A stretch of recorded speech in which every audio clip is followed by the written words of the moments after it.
اللهم صل على النبي. حامض وحلو، كرنشي ومسأسأة. يلا بينا. نسيح زبدة، نضيف عليها سكر بني وكريم كراميل وقرفة، بسكوت مكسر خشن لين يتغلف بالخليط، بيض، سكر، فانيلا وبشر ليمون، ونخفق لين يصير لونه أبيض. نضيف زبادي، عصير ليمون، حليب وزيت، دقيق منخول، نضيف عليه بيكنج باودر وبيكنج صودا ورشة ملح. نضيف الدقيق بالتدريج. عندي توت، أضيف عليه ملعقة دقيق عشان ما ينزل قاع الصينية. نضيف التوت، وآخر شيء نضيف البسكوت، وعلى الفرن. حزينها بصوص تشيز، جبن كريمي مع حليب مكثف مكرمل، وجهزت يا سيدي. شوف الحلاوة. قول بسم الله.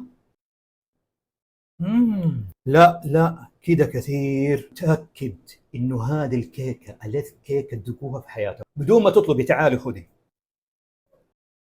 الله أكبر.